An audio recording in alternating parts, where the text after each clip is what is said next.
Hello dear students, welcome to the Edurhythm success classes. Dear students, मैं विमल चौधरी आप सभी के लिए कंप्यूटर ऑर्गेनाइजेशन एंड आर्किटेक्चर का न्यूमेरिकल का वीडियो लेकर आया हूं। डियर स्टूडेंट्स, काफी सारे स्टूडेंट्स की डिमांड आ रही थी कि सर न्यूमेरिकल भी करा दीजिए। तो बेटा एक ही वीडियो में मैं जितने भी टाइप के न्यूमेरिकल आपके एग्जाम में बनते हैं वो सारे टाइप यहाँ पर कवर करने की कोशिश करूंगा। ध्यान से पूरा वीडियो को लास्ट तक बिल्कुल आराम से देखेंगे और हर टाइप के न्यूमेरिकल को अच्छे से समझेंगे।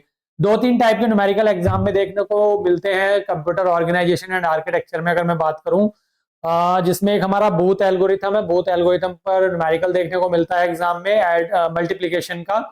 साथ में हमारा कैच मैपिंग का न्यूमेरिकल देखने को मिलता है हमारा एग्जाम में, जिसमें हमारा डायरेक्ट मैपिंग और सेट एसोसिएटिव मैपिंग के नाम से ये जो हमारी मैपिंग है, हमने 3 टाइप्स की मैपिंग पढ़ी थी अपनी कैच मेमोरी में। तो उन पर जो कैच मैपिंग है उस पर न्यूमेरिकल देखने को मिलता है एग्जाम में। एक न्यूमेरिकल देखने को मिलता है फ्लोटिंग पॉइंट नंबर जो हमने पढ़े थे IEEE स्टैंडर्ड जो हमने पढ़ा था एक्चुअल में उन पे मिलता है। और एक टाइप का और न्यूमेरिकल है, मतलब कि सिंगल बिट इंस्ट्रक्शन से या सिंगल एड्रेस इंस्ट्रक्शन से या डबल एड्रेस इंस्ट्रक्शन से या जीरो एड्रेस इंस्ट्रक्शन से किसी भी कोई हमारा एक्सप्रेशन है उसको हमें रिप्रेजेंट करना है अपनी इंस्ट्रक्शन से, तो वो किस तरीके से हम रिप्रेजेंट करते हैं। तो इस तरह के न्यूमेरिकल देखने को मिलते हैं। तो सारे टाइप एक ही वीडियो में कवर करूंगा, लास्ट तक वीडियो में बने रहेंगे। वीडियो पसंद आए तो लाइक जरूर करेंगे, दोस्तों को शेयर करेंगे और कमेंट करके जरूर बताएंगे कैसा लगा वीडियो। चैनल पर नए हैं तो चैनल को सब्सक्राइब कर लें, क्योंकि स्टूडेंट्स की डिमांड पर मैं ये वीडियो यूट्यूब पर भी अपलोड कर रहा हूं। ठीक है, तो चलिए डियर स्टूडेंट्स देख लेते हैं न्यूमेरिकल वन बाय वन और ध्यान से समझेंगे सभी न्यूमेरिकल को। न्यूमेरिकल मैंने ऑलरेडी इस पर नोट कर लिया ताकि कम टाइम में मैं सारे न्यूमेरिकल के टाइप आपको अच्छे से समझा सकूं। डियर स्टूडेंट्स, सबसे पहले जो स्टार्टिंग करी है वो मैंने कैच मैपिंग से स्टार्टिंग करी है। कैच मैपिंग का न्यूमेरिकल हर साल हर बार देखने को मिलता है। एक वीडियो और बस COA पे आएगा, कंप्यूटर ऑर्गेनाइजेशन और आर्किटेक्चर पे एक वीडियो और आएगा जिसमें मैं आपको 2 मार्क्स और 7 मार्क्स से इंपॉर्टेंट क्वेश्चन शेयर करूंगा। ओनली क्वेश्चंस वहां पर होंगे, बस इसके बाद एक वीडियो और आपको मिलेगा आपके एग्जाम से पहले पहले। ठीक है, सबसे पहला क्वेश्चन क्या कह रहा है कि डिजिटल कंप्यूटर। एक चीज और मैं बता देना चाहता हूं आपको, इसमें जितने भी मैंने न्यूमेरिकल लिए हैं इस वीडियो में, जो भी न्यूमेरिकल आपके रहने वाले हैं वो सारे PYQ हैं, मतलब जो प्रीवियस ईयर क्वेश्चन पेपर में आ चुके हैं। तो इससे तुम्हारा डबल फायदा है, मतलब क्या कि PYQ के जो न्यूमेरिकल है वो भी यहीं पर कवर हो जाएंगे और साथ के साथ जितने टाइप के न्यूमेरिकल्स हैं वो भी कवर हो जाएंगे और सारे न्यूमेरिकल के टाइप समझ में भी आ जाएंगे अगर ध्यान से पूरे वीडियो को लास्ट तक देखेंगे तो। ठीक है, करें स्टार्ट। क्या कह रहा है, डिजिटल कंप्यूटर हैज मेमोरी। ये वाला क्वेश्चन बहुत इंपॉर्टेंट है। क्यों इंपॉर्टेंट है, ये 2 बार सेम क्वेश्चन रिपीट हुआ है लास्ट 3 to 4 ईयर में। 2 टाइम्स ये क्वेश्चन बिल्कुल सेम रिपीट हुआ है एग्जाम में। तो क्या कह रहा है, digital computer has a memory unit of 64K into 16। ये क्या कह रहा है, 64K into 16, मतलब मेन मेमोरी का जो कितने वर्ड्स है मेमोरी में वो तो हमारे हो गए 64K। और एक वर्ड में कितना मतलब बिट्स हम ले सकते हैं, कितने बिट की हमारे मतलब सिंगल वर्ड में है तो वो 16 बिट का हम वहां पर बिट्स ले सकते हैं एक वर्ड में। ठीक है, and the cache memory of 1K word, यानी कि जो कैच मेमोरी है वो एक्चुअल में कितने वर्ड की है, वो हमारी 1K वर्ड यानी कि 1024 वर्ड की मेमोरी है। ठीक है, कैच मेमोरी।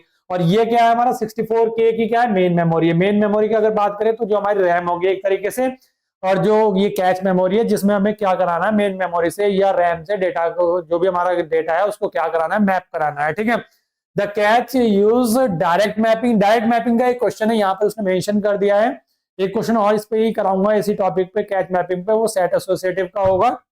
ठीक है, with a block size of 4 word. ये ध्यान रखिएगा, इसमें साफ साफ दिया है उसने, जो ब्लॉक साइज है वो कितना है, 4 वर्ड्स का है। ठीक है, तो क्वेश्चन को पूरे ध्यान से समझना है। एग्जाम पेपर में जब आप बैठे होंगे और अपने पेपर को सॉल्व कर रहे होंगे और अगर न्यूमेरिकल पे जा रहे हैं, करना चाह रहे हैं कि न्यूमेरिकल कर लेते हैं, इजी है, कैच मैपिंग का है या इस तरीके का हम कर लेंगे इसको, न्यूमेरिकल पे अगर जा रहे हैं तो न्यूमेरिकल को एक बार ध्यान से पूरे न्यूमेरिकल को पढ़ेंगे और क्या क्या गिवन है उसको मेंशन कर लेंगे अपनी कॉपी में। ठीक है, क्या क्या कैलकुलेट करना है इसमें, सबसे पहले हाउ मैनी बिट्स, किस किस में, टैग में कितनी बिट्स हैं, इंडेक्स में कितनी बिट्स हैं, ब्लॉक में कितनी बिट्स हैं, और word field of the address format, यानी कि जो भी एड्रेस फॉर्मेट होगा उसमें हमारा जो एड्रेस फॉर्मेट होता है, मैं बताऊंगा किस तरीके से एड्रेस फॉर्मेट होता है, उसमें वर्ड फील्ड्स कितने हैं यानी कि कितनी बिट्स हैं वर्ड की, ब्लॉक की कितनी है, इंडेक्स की कितनी है और टैग की कितनी है। ठीक है, दूसरा क्या कह रहा है कि how many bits are there in each word of cache, यानी कि कितनी बिट्स हैं हर वर्ड में किसके, कैच के, and how they are divided into function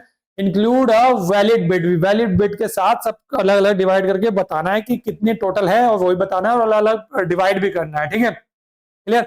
how many blocks can be catch accommodate, यानी कि कैच में कितने ब्लॉक एकोमोडेट हम कर सकते हैं। तो वन बाय वन एक एक चीज हम कैलकुलेट करेंगे। देखो इस क्वेश्चन को करने मैंने जैसे बताया स्टार्टिंग में, जो जो गिवन है उसको पहले क्या कर लेना है, आपने नोट डाउन कर लेना है। तो अगर मैं बात करूं यहाँ पर मेन मेमोरी में अगर मैं वर्ड की बात करूं तो 64K दिए हैं। तो आपको पता है 64 किलो, यानी कि के यहाँ पर कितना होता है कंप्यूटर के फॉर्म में 1024, ये तो आपको पता ही है डिजिटल के फॉर्म में। तो मेन मेमोरी की अगर मैं बात करूं तो मेन मेमोरी जो है हमारी 64K वर्ड्स है उसमें, यानी कि 64 इंटू के की वैल्यू कितनी होगी 1024। इसका मतलब ये क्या हुआ, यहाँ पर ये हो गया 2 की पावर 6 और मल्टीप्लाई ये कितना हो गया 2 की पावर 10 होता है। ठीक है, तो दोनों को मल्टीप्लाई में पावर ऐड हो जाती है, तो यहाँ पर 2 की पावर क्या हो गया 16 हो गया। टोटल हमारा कितना हो गया 2 की पावर 16 हमारे क्या हो गया इसमें वर्ड्स हो गए। क्लियर, पहले मैं वर्ड्स कैलकुलेट कर रहा हूँ एग्जैक्टली कितने हैं। ठीक है, अब मैं कैच मेमोरी की अगर बात करूं, कैच मेमोरी में क्या है 1K वर्ड्स हैं दिए हुए हैं, यहाँ पर 1K वर्ड्स हैं और 1K को हम क्या लिखते हैं 1024 और इसे हम क्या लिखते हैं पावर की फॉर्म में 2 की पावर 10 वर्ड्स हमारे यहाँ पर हो गए। यहाँ तक कोई इशू नहीं है, जो क्वेश्चन में दिया है वही मैंने यहाँ पर मेंशन किया। अब इसमें हम सबसे पहले ब्लॉक्स काउंट कर लेते हैं, ब्लॉक्स कैलकुलेट कर लेते हैं, किसके मेन मेमोरी के भी कैलकुलेट कर लेते हैं और साथ में कैच मेमोरी के भी। एक्चुअल में होता क्या है, जैसे अगर मैं आपको बताऊं ये हमारी क्या है रैम है, इस तरीके से इसमें अलग अलग हमारे ब्लॉक्स हो गए, या मेन मेमोरी है इस तरीके से, और ये हमारी क्या है कैच मेमोरी है। ठीक है, कैच मेमोरी का साइज छोटा होता है, ये आपको पता ही है। और यहाँ पर कितने हैं 64K और यहाँ पर कितने हैं 1K ब्लॉक्स नहीं है। ठीक है, तो ये क्वेश्चन में गिवन है हमारा क्या क्या 64K है और इसमें कितने वर्ड्स हैं टोटल 1K वर्ड्स हैं। यहाँ पर इसमें 1K वर्ड्स होंगे टोटल और यहाँ पर 64K वर्ड्स होंगे। तो कितने ब्लॉक्स बनेंगे, एक वर्ड में कितने दिए हुए हैं 16। यहाँ पर मेन मेमोरी में अगर देखें तो यहाँ पर 64K इंटू 16 क्या रिप्रेजेंट कर रहा है, यानी कि एक वर्ड में कितनी बिट्स हमारी है, तो टोटल 16 बिट्स हमारी है। तो एक में 16 आएंगी, तो इस तरीके से हमारे टोटल 64K हमें वर्ड्स लेके आने, तो टोटल नंबर ऑफ ब्लॉक्स हमारे कितने होंगे। इसी तरीके से जब डायरेक्ट मैपिंग होती है तो जितने बिट्स यहाँ पर होती हैं उतनी बिट्स हमारी सेम इसमें होगी, तभी हम डायरेक्ट मैपिंग करा पाएंगे, अदरवाइज नहीं करा पाएंगे। तो इसमें भी क्या होगा हमारा टोटल 16 बिट्स होंगी इसमें एक वर्ड में, तो टोटल वर्ड्स हमारे कितने होंगे। ठीक है, चलिए अब मैं बात कर लेता हूँ ब्लॉक की। ठीक है, मैं वर्ड्स वहां पर बोल रहा हूँ, यहाँ पर ब्लॉक। अब इसने एक और यहाँ पर मेंशन किया है, ध्यान से पढ़िएगा कि ब्लॉक साइज जो है यहाँ पर इसने मेंशन किया है कि ब्लॉक साइज जो है उसमें 4 वर्ड्स हमारे होने चाहिए। ठीक है, एक ब्लॉक साइज में कितने वर्ड्स होंगे 4 वर्ड्स होंगे। एक ब्लॉक साइज में ब्लॉक का जो साइज है मतलब उसमें कितने वर्ड्स होंगे 4 वर्ड्स होंगे। तो ऐसे हमारे कितने ब्लॉक्स हो जाएंगे 16 है तो 4 हो जाएंगे वहां पर। ठीक है, तो बस हमें ये ध्यान रखना है, तो यहाँ पर क्या दिया हुआ है ब्लॉक का जो साइज है वो 4 वर्ड है। क्लियर, तो हम कैलकुलेट कैसे करते हैं मेन मेमोरी का, अगर मैं टोटल ब्लॉक्स काउंट करूंगा चेक करूंगा तो क्या होगा, यहाँ पर टोटल ब्लॉक्स कैलकुलेट करने का फॉर्मूला क्या होता है number of words in main memory. तो कितने वर्ड्स हैं हमने अभी ऊपर देखा, यहाँ पर मेन मेमोरी में कितने हमारे 2 की पावर 16 वर्ड्स, यानी कि 64 इंटू 1024, यानी कि main number of words in main memory कितना हो गया 2 की पावर 16 और अपॉन डिवाइड करते हैं ब्लॉक साइज। ब्लॉक साइज कितना दिया हुआ है यहाँ पर 4 वर्ड्स का दिया हुआ है। ठीक है, तो 4 से डिवाइड कर देंगे 2 की पावर 16 को, तो कितना आएगा हमारा 16384। जब इसको डिवाइड करेंगे तो आपको कैलकुलेट करके यही आपका आंसर आ जाएगा। ठीक है, एक बार आंसर क्रॉस चेक करके मुझे कैलकुलेट करके जरूर कमेंट करके कमेंट बॉक्स में बता देना।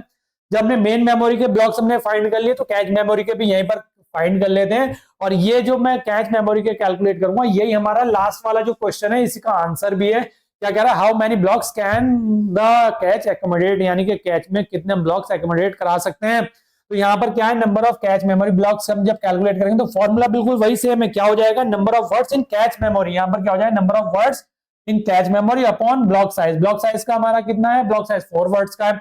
तो यहाँ पर कितने वर्ड्स है 2 की पावर 8, यहाँ पर कितने 2 की पावर 10 वर्ड्स है हमारे अपॉन 4। जब इसको डिवाइड करेंगे तो 256 हमारा आ जाएगा और ये हमारा थर्ड वाले का भी आंसर है 256। ठीक है, अब हमें सबसे पहले इसमें एक एक करके कैलकुलेट कर लेते हैं। सबसे पहले वाले ऑप्शन में क्वेश्चन में क्या कह रहा है, यहाँ पर काफी सारी चीजें कैलकुलेट करा रहा है, बिट्स कैलकुलेट करा रहा है। किस किस में बिट्स कैलकुलेट करा रहा है, टैग में। तो टैग की अगर मैं बात करूं तो टैग एक्चुअल में हमारा क्या होता है number of main memory blocks, यानी कि जो मेन मेमोरी के ब्लॉक्स हमारे जो हमने कैलकुलेट करे, इसीलिए हमने ब्लॉक्स जो है वो पहले ही कैलकुलेट कर लिए हैं। इनकी हमें बाद में आगे भी जरूरत पड़ेगी, जैसे इसके कैच मेमोरी के ब्लॉक की हमें आगे जरूरत पड़ेगी, तो हमने क्या करा पहले ही कैलकुलेट कर लिए ब्लॉक्स दोनों के। ठीक है, तो टैग में हम कैलकुलेट करते हैं तो टैग में क्या करें number of main memory blocks, यानी कि जितने भी मेन मेमोरी ब्लॉक है, मेन मेमोरी में जो भी ब्लॉक्स हैं उसे डिवाइड कर दो कैच मेमोरी के ब्लॉक से, तो हमारे नंबर ऑफ टैग्स आ जाएंगे। ठीक है, टैग्स क्या होता है, number of main memory blocks upon number of cache memory blocks, यानी कि दो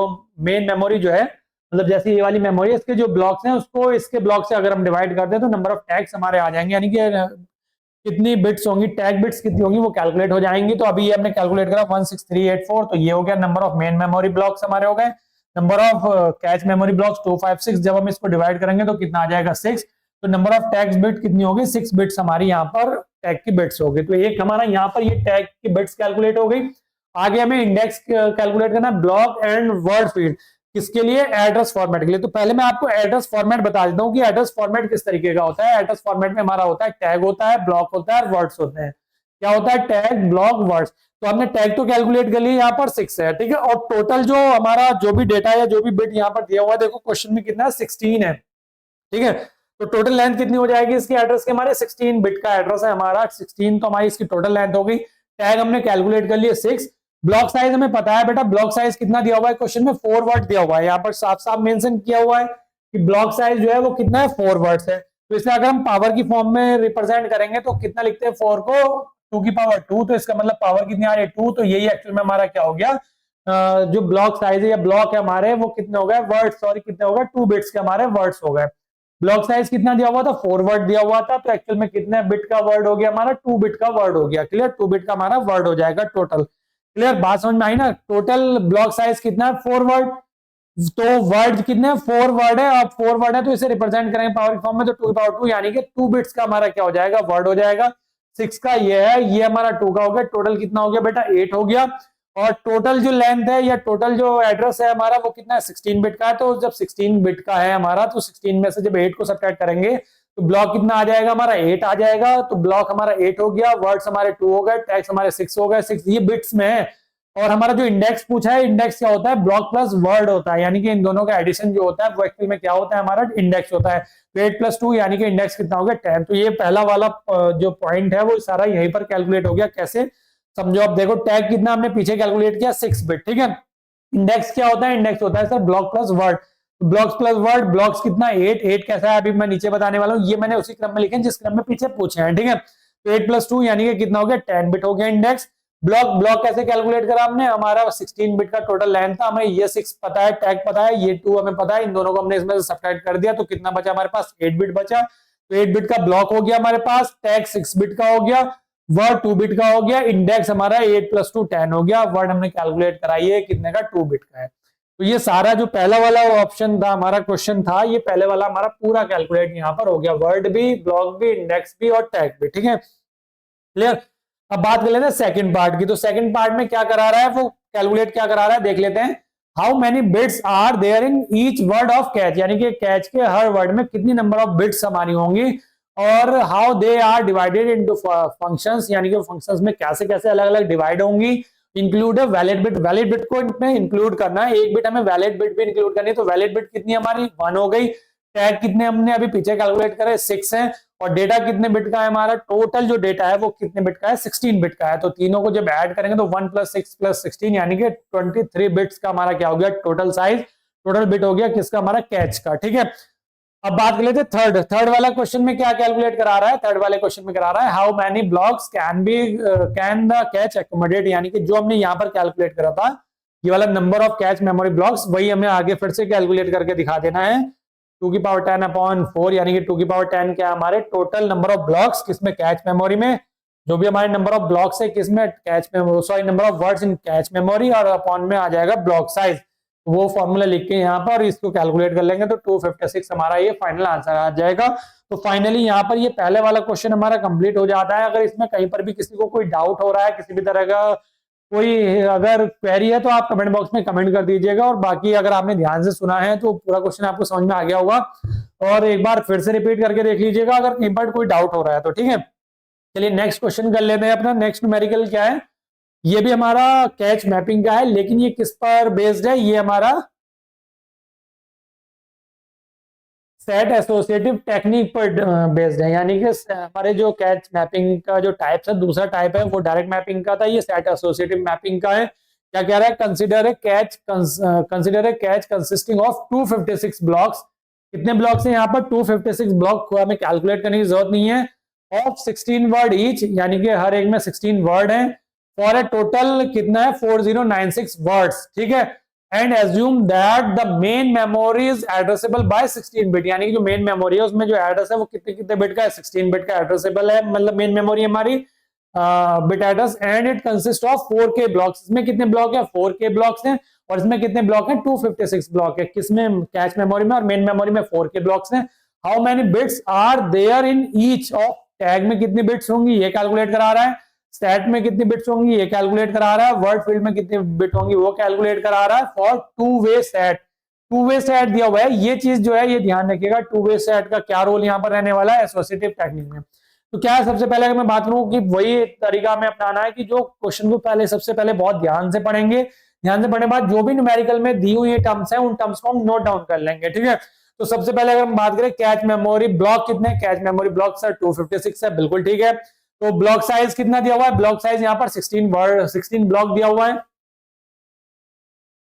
ब्लॉक साइज जो है हमारा ईच इतने, अच्छा ब्लॉक ऑफ 16 वर्ड, यानी कि 16 वर्ड का है हमारा जो ब्लॉक साइज है टोटल, और साथ में क्या दिया हुआ टोटल वर्ड्स कितने दिए हुए 4096 जो है वो टोटल वर्ड्स हमारे दिए हुए हैं, ठीक है।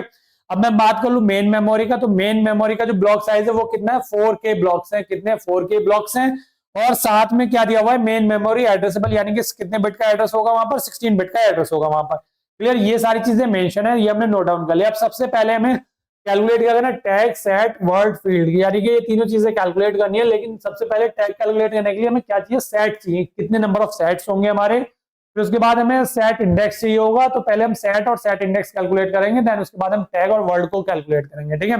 तो सेट की अगर मैं बात करूं तो क्या होगा, कैच ब्लॉक्स, यानी कि कैच में कितने नंबर ऑफ ब्लॉक्स होंगे अपॉन नंबर ऑफ वे, यानी कि 2 वे है या कितना, या 3 वे है या 1 वे सेट एसोसिएटिव है वो देखेंगे, तो 2 वे है, तो 2 वे हमारा हो जाएगा। यहाँ पर नंबर ऑफ वेज कितने हैं और साथ में ब्लॉक पर सेट, यानी कि एक सेट में नंबर ऑफ ब्लॉक्स कितने हैं वो। अब नंबर ऑफ ब्लॉक्स अगर देखेंगे एक सेट में तो कितने होंगे, देखो यहाँ पर 4K का मतलब कितना हो जाएगा बताना, कैलकुलेट करो।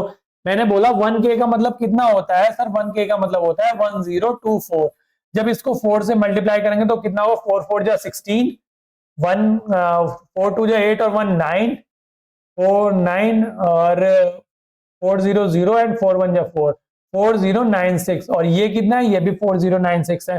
तो ब्लॉक्स पर सेट कितना हो जाएगा सर 1 हो जाएगा। नंबर ऑफ वेज कितने हैं सर 2 है, 2 हो गए। कैच ब्लॉक कितने हैं, कैच ब्लॉक सर हमारे यहाँ पर दिए हुए हैं, ब्लॉक 256 है, ठीक है। बस इस फॉर्मूले में सारी वैल्यूज कैलकुलेट पुट करो, पुट करने के बाद कैलकुलेट करो तो नंबर ऑफ सेट्स हमारे क्या हो जाएंगे, कैलकुलेट हो जाएंगे। 256 कैच ब्लॉक है, यहाँ से उठा के हमने यहाँ पर लिख दिया। नंबर ऑफ वे कितना है, 2 वे सेट एसोसिएटिव टेक्निक है हमारी, तो 2 आ गया, इंटू मल्टीप्लाई में 1, तो 2 1 जा 2, 2 से डिवाइड करेंगे तो कितना आ जाएगा 128 सेट। सेट कितने आ गए हमारे 128 आ गए। तो सेट इंडेक्स क्या होता है, इसका log बेस 2 कर लो, ठीक है। इसका जब हम लॉग लेंगे बेस 2, याद रखिएगा बेस 2 लॉग लेंगे हम यहाँ पर, तो कितना होता है log base 2 number of sets, यानी कि 128 लॉग बेस 2 यानी कि 128 यहाँ पर हो गया। जब इससे डिवाइड इसका लॉग बेस 2 कैलकुलेट करेंगे तो हम यहाँ पर आ जाएगा 7। एक्चुअल में होगा क्या, हमें बस ये आप बहुत सारे स्टूडेंट के दिमाग में आ रहा होगा सर लॉग 2 कैसे कैलकुलेट करेंगे। हमारे कैलसी में जो होता है, कैलसी में अगर मैं बात करूं तो यहाँ पर आपको देखने को मिलेगा लॉग बेस 10 होगा, ln लॉग बेस ई होगा, यही हमारे यहाँ पर लॉग होते हैं, एंटी लॉग होगा। तो सर लॉग बेस 2 कैसे कैलकुलेट करेंगे, तो बेटा बस कुछ नहीं करना, 2 की पावर कर दो। ये जो दिया हुआ है 128, ये एक्चुअल में किसके इक्वल है सर 128 है। अगर हम इसे 2 की पावर में लिखेंगे तो सर ये 7 आएगा, 2 की पावर 7 सर हमारा 128 होता है, बिल्कुल वही। तो जो पावर है वही एक्चुअल में हमारा क्या है लॉग बेस 2, इसका कैलकुलेट हो जाएगा। तो 7 बिट्स हमारे आ गया क्या, सेट इंडेक्स, ठीक है। कैसे कैलकुलेट करते हैं ये मैंने आपको बता दिया है, तो कंफ्यूजन ना हो, एग्जाम में कुछ भी वैल्यू यहाँ पर होगी वो देख लेना 2 की पावर कितनी बन रही होगी, तो जो पावर होगी वही हमारा एक्चुअल में लॉग बेस 2 हो जाएगा उस नंबर का, ठीक है। क्लियर, पास समझ में आ गया। यहाँ तक हमने सेट कैलकुलेट कर लिया, सेट इंडेक्स कैलकुलेट कर लिया। अब हमें क्या करना है, टैग कैलकुलेट करना है। टैग कैलकुलेट करने के लिए और वर्ड फील्ड कैलकुलेट करना है। तो वर्ड फील्ड कैलकुलेट करने के लिए पहले हमें वर्ड पहले कैलकुलेट कर लेते हैं, वर्ड फील्ड पहले कैलकुलेट कर लेते हैं, फिर हमारे टैग जो है वो सीधा माइनस करके कैलकुलेट हो जाएगा। तो वर्ड में अगर मैं बात करूं तो ईच ब्लॉक कंटेन कितने वर्ड्स हैं, 16 वर्ड्स हैं। हर एक ब्लॉक में कितने वर्ड्स हैं, 16 वर्ड्स हैं। यहाँ पर लिखा हुआ है कहीं पर क्वेश्चन में, ये रहा कि ब्लॉक ऑफ 16 वर्ड्स ईच, यानी कि हर ब्लॉक में कितने 16 वर्ड्स हैं, ठीक है। तो 16 वर्ड हो गया। अब इन 16 वर्ड को हम पावर में रिप्रेजेंट करेंगे तो 2 की पावर 4 इक्वल टू 16 होता है। तो इसलिए वर्ड फील्ड कितना हो गया सर 4 बिट हो गया, बस सिंपल सा है। अब वर्ड फील्ड हमारे पास आ गया, इसको ऐड कर लो सेट फील्ड या सेट इंडेक्स के साथ, सॉरी सेट इंडेक्स 7 बिट है हमारा, वर्ड फील्ड 4 बिट है, 11 हो गया। 11 को 16, टोटल एड्रेस बिट कितनी है 16 है, एड्रेस बस एड्रेस बिट कितनी है टोटल 16 है, एड्रेसेबल 16 बिट यानी कि 16 बिट एड्रेस है सर। तो 16 में से माइनस कर दो इन्हें ऐड करके, किसको 7 + 4 को यानी कि 11, 11 माइनस करा 15 में से, कितना बचा 5 बिट।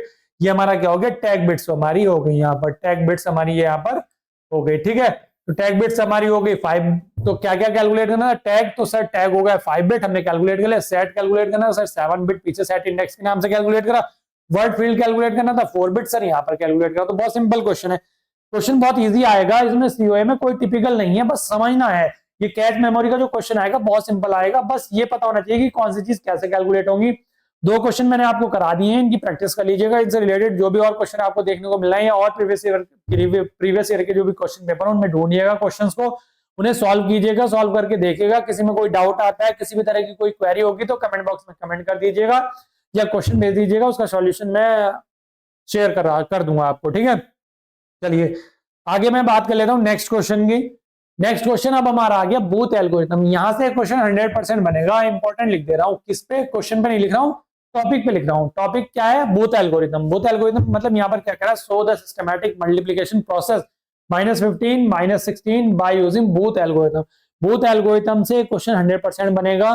क्या होगा, साइन मैग्नीट्यूड नंबर्स होंगे, एक माइनस होगा एक प्लस होगा, या पहला प्लस होगा दूसरा माइनस होगा, या दोनों प्लस होंगे या दोनों माइनस होंगे। ये 4 पॉसिबिलिटी बनेंगी, इससे ज्यादा कुछ नहीं बनेगी। तो करना कुछ नहीं है, बहुत सिंपल है। अगर आपने बूथ एल्गोरिथम का मेरा वीडियो नहीं देखा तो एक बार वो वीडियो जरूर देख लीजिएगा, वो भी यूट्यूब पर भी अवेलेबल है। ऐप में तो गया हुआ ये कोर्स में, लेकिन वो वाला बूथ एल्गोरिथम का एक वीडियो मैंने जिसमें एक न्यूमेरिकल कराया है, उसमें मैंने फ्लो चार्ट बताया है। फ्लो चार्ट को लेके उसके साथ एक न्यूमेरिकल एग्जाम्पल के तौर पर बताया है, उसको एक बार जरूर देख लीजिएगा। तो आपको बूथ एल्गोरिथम का फिर कोई भी क्वेश्चन आ जाए तो आराम से कर लेंगे। यहाँ पर मैं डायरेक्ट क्वेश्चन कराने वाला हूँ, लेकिन वहां पर मैंने जो एल्गोरिथम है उसको ही बताया, फ्लो चार्ट को बताया, उसके बेसिस पे कराया है, तो वहां से अच्छा ज्यादा समझ में आ जाएगा। फिर भी चलिए यहाँ पर समझ लेते हैं इसको, क्वेश्चन को। पहले यहाँ पर क्या करना है, -15 -16। तो सर ये माइनस में दिए हुए हैं, तो माइनस में देने के लिए हम क्या करेंगे, यहाँ पर बेटा साइन मैग्नीट्यूड नंबर है, तो साइन मैग्नीट्यूड में आपको ये तो पता ही कि 0 हम रिप्रेजेंट करते हैं प्लस के लिए और 1 से हम रिप्रेजेंट करते हैं माइनस को। ठीक है, मतलब माइनस के लिए हम 1 यूज कर लेते हैं और प्लस के लिए हम 0 यूज कर लेते हैं। ठीक है, अब देखो यहाँ पर -15 -16 है, तो सर एक काम कर लेते हैं, हमें पता है, हमने टूस कॉम्प्लीमेंट पढ़ रखा है। कॉम्प्लीमेंट एक्चुअल में बेटा क्या होता है, कॉम्प्लीमेंट ये होता है कि कोई भी नंबर जिस भी साइन का है, अगर वो पॉजिटिव है तो उसका अगर हम कॉम्प्लीमेंट ले लें तो वो नेगेटिव हो जाता है, और अगर कोई नेगेटिव है तो उसका अगर हम कॉम्प्लीमेंट ले लें तो वो पॉजिटिव हो जाता है। ये तो हमें पता है कॉम्प्लीमेंट में। तो सर अगर हम एक काम करें, ये हमें 15 है, मान लो इसको हम 15 ले लिया, तो 15 को हम बाइनरी में कैसे लिखते हैं सर, बाइनरी में लिखते हैं 1 1 1 1। क्या लिखते हैं, 1 1 1 1। और 0 किसके लिए रिप्रेजेंट करा दिया, मैंने 0 इसलिए करा दिया क्योंकि मुझे दूसरा नंबर 16 है, और 16 को रिप्रेजेंट कराने के लिए मुझे 5 बिट्स चाहिए। कितनी है, 0 0 0 0 1, यानी कि 1 0 0 0 0। ठीक है, तो ये मेरा क्या हो गया, 16 को रिप्रेजेंट कराया, तो मैंने एक 0 यहाँ पर भी ऐड करा लिया, दोनों 5 बिट के नंबर कर लिए, 15 को रिप्रेजेंट करा लिया। अब मुझे -15 बना रहा है इसको, माइनस क्योंकि मल्टीप्लाई तो मुझे -15 -16 की करानी है। तो क्या करेंगे बेटा, इसको जो नंबर है 15 बाइनरी में, इसका 2's कॉम्प्लीमेंट ले लो। क्या ले लो, 2's कॉम्प्लीमेंट। जब हमने कॉम्प्लीमेंट ले लेंगे तो ये जो नंबर आएगा वो एक्चुअल में हमारा -15 का होगा, 15 ही होगा वो भी, लेकिन नेगेटिव हो जाएगा। क्यों, क्योंकि हमने उसका कॉम्प्लीमेंट ले लिया। तो जब हम इसका 1's कॉम्प्लीमेंट लेते हैं तो 1's कॉम्प्लीमेंट लेना आसान। अब देखो यहाँ पर मैं कॉम्प्लीमेंट तो समझाने वाला नहीं हूँ, पहले भी काफी बार मैं समझा चुका हूँ। कॉम्प्लीमेंट एक्चुअल में 2's कॉम्प्लीमेंट या बाइनरी के जो कॉम्प्लीमेंट होते हैं 1s और 2s, ये तो बहुत ईजी होते हैं। क्या कि अगर 1's कॉम्प्लीमेंट लेना है तो 1 की जगह 0 और 0 की जगह 1 कर दो। ये तरीका है, शॉर्ट ट्रिक है कैलकुलेट करने की, लेकिन एक्चुअल प्रोसेस क्या होता है वो मैंने समझा रखा है अपने 2's कॉम्प्लीमेंट वाले में। तो यहाँ पर मैंने क्या करा, 0 की जगह 1 कर दिया, बाकी सब 1 की जगह पर 0 0 0 0 कर दिया। ठीक है, 2's कॉम्प्लीमेंट लेना है तो इसमें 1 और ऐड कर दिया, तो ये हो गया 1 + 0 1, फिर 0 0 0 और ये वाला हो गया मेरा 1। ठीक है, तो 1 0 0 0 1, ये क्या हो गया, 2's कॉम्प्लीमेंट हो गया। किसका हो गया, 15 का हो गया। एक्चुअल में ये क्या हो गया मेरा, -15 हो गया। -15 मतलब ये प्लस का 15 था, तो इसको मैंने माइनस में कर लिया इसका 2's कॉम्प्लीमेंट लेकर। ठीक है, ऐसे 16 है हमारा, ये 16 का 1's कॉम्प्लीमेंट लिया तो 1 की जगह 0, बाकी सब 0 की जगह 1। और जब इसमें 1 ऐड करूंगा तो 1 + 1 0, 1 कैरी फॉरवर्ड होगा, फिर 1 + 1 0, फिर 1 कैरी फॉरवर्ड होगा, फिर 1 + 1 0, फिर 1 कैरी फॉरवर्ड होगा, फिर 1 + 1 0, फिर 1 कैरी फॉरवर्ड होगा, 1 + 0 1 हो जाएगा। 1 0 0 0 0, ये क्या आ गया मेरा, 16 का 2's कॉम्प्लीमेंट आ गया, यानी कि सेम नंबर मेरा यहीं पर आ गया। अब अगर आपने फ्लो चार्ट देखा होगा, आपको पता होगा, तो उसमें हम 3 टर्म्स लेते हैं, एक तो ए लेते हैं, एक क्यूएन या Q ले लेते हैं और फिर एक Q+1 या Qn+1 ले लेते हैं। ठीक है, क्या क्या ले लेते हैं, A ले लेते हैं सर, Qn या Qn+1 ले लेते हैं, और एक होता है सर Qn+1, ये ले लेते हैं। ठीक है, एक Q और एक Qn+1, ये 3 नंबर होते हैं हमारे जिनको हमें लेके चलना होता है। ठीक है, एक्चुअल में A क्या है, हमारा A रजिस्टर है जिसमें हम इनिशियली 000 मान लेते हैं। जो हमारा वो A रजिस्टर है वो उसमें हमारे क्या है, जो भी हमारे मल्टीप्लिकेशन आ रहे हैं, जो भी हमारे पार्शियल नंबर्स या पार्शियल प्रोडक्ट्स होते हैं, वो स्टार्टिंग में इनिशियली हमने क्या मान लिए, 0 मान लिए, सब 0 हैं। ठीक है, और साथ में ये हमारा क्या हो गया, Qn हो गया। Qn एक्चुअल में क्या होगा, या Q कह लीजिए, जो हमारा क्या होता है, मल्टीप्लायर होता है, मल्टीप्लायर जिससे हमें मल्टीप्लाई करना है। अब यहाँ पर देखो 2 नंबर है, 15 है, तो ये क्या हो गया, मेरा मल्टीप्लिकेंड हो गया। इसको मैं B से रिप्रेजेंट करता हूँ। उसमें फ्लो चार्ट में आपने देखा होगा, उस वाले क्वेश्चन में B से रिप्रेजेंट किया था, तो ये मेरा क्या हो गया, मल्टीप्लिकेंड हो गया। -15 के लिए क्या ये एक्चुअल में 15 -15 नहीं है, कभी इसको मैंने यहाँ पर -15 इसलिए नहीं लिखा कि बाइनरी का -15 है, नहीं बेटा, ये एक्चुअल में क्या है, -15 को रिप्रेजेंट करा है, क्योंकि हमने इसका क्या लिया हुआ है, 2's कॉम्प्लीमेंट लिया हुआ है। ये -16 को रिप्रेजेंट करा। अब इन दोनों की हमें मल्टीप्लाई करानी है बस एक्चुअल में, तो यानी कि इन दोनों नंबर की हमें मल्टीप्लाई करानी है। ये क्या है, मल्टीप्लायर, ये क्या होता है, मल्टीप्लिकेंड होता है B, और मल्टीप्लायर को Q या Qn से हमने क्या करना है, रिप्रेजेंट करना है। अब फ्लो चार्ट में ये, उसमें फ्लो चार्ट में ये कंडीशन आएगी जब हम एक कंडीशन पे पहुंचेंगे Q0 और Qn+1 वाली कंडीशन पे, उसमें 4 पॉसिबिलिटी बनेंगी, 0 0 0 1 1 0 एंड 1 1। तो वो चारों पॉसिबिलिटी के लिए हम क्या करते हैं उस फ्लो चार्ट में, वो यहाँ पर मैंने लिख लिया है यहाँ पर। बाकी आप फ्लो चार्ट वाला एक बार देख लेंगे वीडियो तो जरूर समझ में आ जाएगा। ठीक है, तो अब मैंने क्या बताया उसमें, एक तो A होता है हमारा रजिस्टर, एक हमारा Qn हो गया और एक हो गया Qn+1, और यहाँ पर हम लिख सकते हैं SC यानी कि सीक्वेंस काउंटर, जो काउंटिंग करेगा। अब सीक्वेंस काउंटर स्टार्टिंग में इनिशियली यानी कि जो n की वैल्यू होगी वो कहां पर कितनी होगी, जितना हमारा मल्टीप्लायर में नंबर बिट्स है, नंबर ऑफ बिट्स मल्टीप्लायर में कितनी है टोटल सर, 4 है, तो सॉरी 5 है, कितनी है 1 0 0 0 0। मैंने A लिखा यहाँ पर, A इनिशियली क्या मान लिया, कितने बिट है, Qn ले लिया, Qn 5 बिट है, तो 5 बिट का मैंने 0 यहाँ पर मेंशन कर दिया, इनिशियली 0 रखा है A को। Qn हमारा ये कहां से आया, ये Qn हमारा ये वाला है 1 0 0 0 0, कितने बिट का है सर, 5 बिट का है, तो सीक्वेंस काउंटर की जो वैल्यू है वो n = 5 हो गया। Qn+1 इनिशियली क्या है, ये भी हमारा रजिस्टर है, ये कितना है, ये भी इनिशियली 0 स्टेज में है। ठीक है, अब करते कैसे, अब हमें करना है, देखो अब यहाँ पर हम चेक करेंगे, जब हमने यहाँ पर अपना डेटा सेट कर लिया पूरा, A में जो है वो लिख लिया 0 0, Qn में जो है वो यहाँ से लिख लिया ये, और साथ में Qn+1 0 ले लिया इनिशियली, और n की वैल्यू 5 हो गई। तो जो हमारा ये सबसे LSB होती है, ये जो LSB होती है किसकी, Qn की, तो वही हमारी एक्चुअल में क्या होती है, Q0 होती है। तो हमें चेक करना होता है यहाँ से Q0 और Qn+1, Q0 Qn+1 क्या बनना है सर, 0 0 बनना है यहाँ पर इसके अकॉर्डिंग। तो बेटा आप देखो यहाँ पर अगर 0 0 बनना हो या 0 1 बनना हो, तो फ्लो चार्ट के अकॉर्डिंग हमें बस शिफ्ट करना है A Qn और Qn+1 की एक एक बिट को आगे की तरफ शिफ्ट राइट करना है, राइट साइड एक एक बिट शिफ्ट कर देते हैं। अगर 1 0 बनना होता तो A - B करते और A में स्टोर करा देते, अगर 0 1 बनना होता तो A + B करते और A में स्टोर करा देते। सर ये कैसे, अभी आगे देखेंगे समझ लेंगे। ठीक है, तो इनिशियली हमारा क्या बनना है, स्टार्टिंग में 0 0 बनना है, Q0 और Qn+1 की वैल्यू क्या बनी है, 0 0 बन रही है। तो अब हम क्या करेंगे, अब हम इसको शिफ्ट कैसे कराते हैं समझो अगले स्टेप में। जो हमारी ये MSB होती है, सबसे इधर वाली जो बिट होती है, मोस्ट सिग्निफिकेंट बिट A की, उसको तो हम as it is note down कर लेते हैं, पुल डाउन यहाँ पर खींचा इसको और यहाँ पर क्या कर लिया, नोट डाउन कर लिया। फिर इसी बिट को हम क्या कराएंगे, शिफ्ट कराएंगे राइट, 0 हो गया, फिर इस वाली बिट को यहाँ शिफ्ट कराया राइट, फिर इस वाली बिट को यहाँ शिफ्ट कराया, फिर इस वाली बिट को यहाँ शिफ्ट कराया। ये मेरी 5 बिट पूरी हो गई। ठीक है सर, हो गई। अब ये वाली जो बिट है इसकी जो LSB है कि वो कहां पहुंच जाएगी, Qn के MSB पे पहुंच जाएगी, यानी कि यहाँ पर शिफ्ट होगी किसकी जगह पर, 1 की जगह पर। अब ये 1 है, ये आगे शिफ्ट हो गया यहाँ पर, फिर उसके बाद 0 आगे शिफ्ट हो गया, फिर आगे 0 शिफ्ट हो गया, फिर आगे 0 शिफ्ट हो गया। ये टोटल 5 बिट हो गई। ठीक है, अब इसका जो 0 बच रहा है किसका, Qn का जो LSB था वो कहां पहुंच जाएगा, Qn+1 पे आगे शिफ्ट होकर इधर पहुंच गया, आगे शिफ्ट हो गया, वो भी राइट शिफ्ट हो गया, ये यहाँ पर बिट आ गई। और जो ये वाली थी हमारी Qn+1 की बिट, ये क्या हो जाएगी, एग्जिट हो जाएगी हमारी। ठीक है, वो क्या होती रहती है, एग्जिट होती रहती है। तो अब हमें यहां पर जैसे हमारा एक स्टेप कंप्लीट हुआ, जब हमने शिफ्ट कर दिया, हर शिफ्ट करने के बाद जो हमारा फ्लो चार्ट है एक्चुअल में, मैं हल्का सा बताऊं, यहां पर जो फ्लो चार्ट था हमारा, यहां पर एक्चुअल में जो फ्लो चार्ट था हमारा एक्चुअल में वो क्या था, ये Qn Q0 और Qn+1 की वैल्यू है। अगर ये क्या क्या होंगी, ये इस तरीके से फ्लो चार्ट है यहाँ पर। ठीक है, यहां पर क्या होगा हमारा, शिफ्ट राइट करते हैं। ठीक है, किसी किसी A को, Qn को और Qn+1 को, और साथ में जो SC होता है हमारा सीक्वेंस काउंटर क्या हो जाता है, SC SC माइनस 1 हो जाता है, यानी कि जो प्रीवियस था उसमें से 1 माइनस हो जाता है।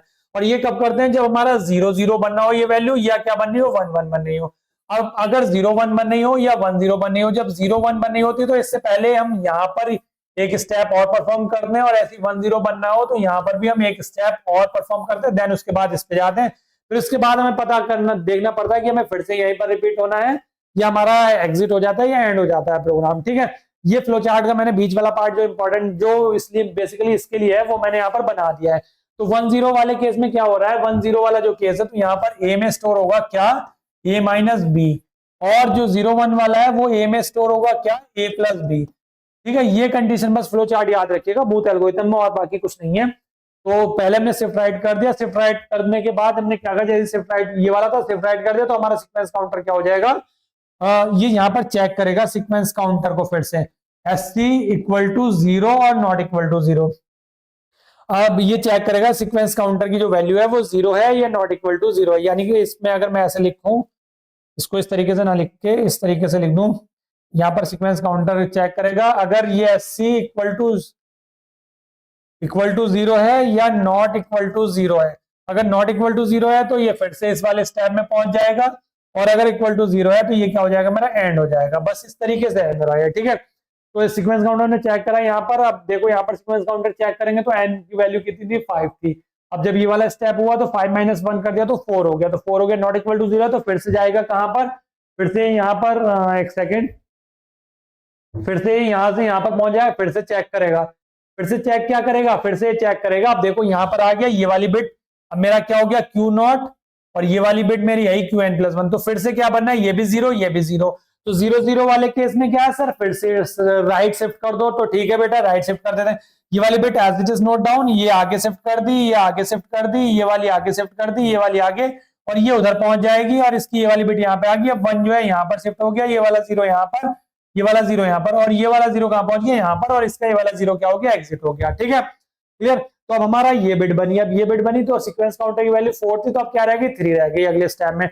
अब हमारा जो क्यू नॉट है सर ये बन गया क्यू नॉट, सर ये तो अब भी 0 0 है, तो 0 0 है तो फिर से शिफ्ट राइट कर दो, इसको as it is note down कर लो, और साथ में आगे शिफ्ट, इसको आगे शिफ्ट, इसको आगे शिफ्ट, इसको आगे शिफ्ट, और ये वाली बिट उधर पहुंच जाएगी, ये वाली बिट यहाँ पर, ये वाली बिट यहाँ पर, ये 1 आगे शिफ्ट हो गया, 0 यहाँ पर, और ये 0 यहाँ पर, और ये वाला 0 क्या हो गया, एग्जिट हो गया।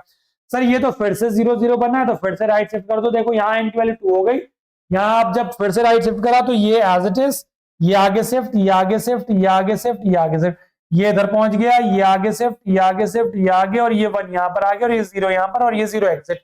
ठीक है, अब सर देखो यहाँ पर ये क्यू नॉट 1 बन गया और ये 0, अब 1 0 की कंडीशन बन गई और एन इक्वल टू हो गया। सर यहाँ पर 1 2 था तो 2 में से 1 माइनस कर दिया तो 1 रह गया, तो 1 0 बन गया। सर 1 0 पे क्या है, 1 0 पे तो a माइनस बी करना और a में स्टोर कराना है, a माइनस बी करना है और a में स्टोर कराना। सर ये a क्या है, a है बेटा 0 0। इस टाइम पे देखो इस वाली स्टेज में, ये वाली जो स्टेज है, ये वाली जो स्टेज है, इस वाली स्टेज में ये मेरा a है और ये मेरा qn है। ठीक है, इस वाली स्टेज में a की वैल्यू क्या है सर, 0 0 0 0 0 है। इसमें क्या कराना है, माइनस बी कराना है। बी की वैल्यू क्या है सर, बी की वैल्यू ये थी बेटा जो यहाँ पर मैंने लिखी थी, ये वाली बी की वैल्यू थी। सर ये बी की वैल्यू तो कैसे कराएंगे, तो समझ लो, इसको मैं अलग करके बता देता हूँ। देखो क्या है, 5 टाइम्स 0 है तो 0 0 0 0 0, और ये क्या है 1 0 0 0 1, तो 1 0 0 0 1। सर इसको सब्ट्रैक्ट कराना है, चलिए करते हैं। a माइनस बी कर रहे हैं, a माइनस बी, तो a माइनस बी यहाँ पर 0 में से 1 जाएगा, नहीं जाएगा, बोरो लेंगे इधर से, तो बोरो इधर तो कहीं है ही नहीं, तो अपने माले इधर से बोरो आएगा कहीं से, इधर से कोई बोरो हमने इधर से ले लिया तो यहाँ पर 2 हो जाएगा, 2 में से 1 को सब्ट्रैक्ट करें तो कितना आ जाएगा, 1 आ जाएगा। सर अब जब बोरो लिया तो यहाँ पर क्या बचा, 1 बचा, तो सर ये भी 1 हो गया, यहाँ पर भी 1 हो गया, यहाँ पर भी 1 हो गया, यहाँ पर 1 है, 1 में से 1 को सब्ट्रैक्ट करा 0, तो 0 1 1 1 1 बचा। सर ये तो वही हमने क्या करा, अगले स्टेप में क्या करा, 0 1 1 1 1 क्यों लिखा ए में, क्योंकि हमें क्या करना होता है, a माइनस बी करना और कहाँ स्टोर कराना है, a में, तो a में हमने a माइनस बी करके ये स्टोर करा लिया, ये वाली बिट। ठीक है, सिंपल। और ये वाली बिट मैंने एज इट इज उतार क्यू एन वाली, ये वाली एज इट इज उतार, और ये 0 एज इट इज उतार लिया। मैंने इसको एन यहाँ पर सीक्वेंस काउंटर माइनस 1 नहीं करा, क्यों नहीं करा, मैंने कौन सा स्टेप फॉलो करा अभी, सर आपने ये वाला फॉलो करा, मैंने अभी ये वाला फॉलो कर लिया और वैल्यूज ले ली। अभी तो मैं शिफ्ट करके तब सीक्वेंस काउंटर माइनस करूंगा, तो मैंने ये वाले स्टेप के बाद माइनस करके ये वाला स्टेप लिख लिया यहाँ पर, और ये वाला स्टेप लिखने के बाद मैंने यहाँ पर एन की वैल्यू अभी कम नहीं करी, क्यों, क्योंकि अभी तो मुझे शिफ्ट कराना है। अब जब मैंने शिफ्ट कराया तो ये वाली बिट यहाँ पर शिफ्ट हो गई, साथ में 0 यहाँ पर गया, ये 1 यहाँ पर गया, ये 1 यहाँ पर और ये 1 यहाँ पर, ये वाला 1 यहाँ पर पहुंच गया, ये 0 यहाँ पर, ये 0 यहाँ पर, ये 0 यहाँ पर, ये 0 यहाँ पर और ये 1 कहाँ पहुंच गया, यहाँ पर पहुंच गया।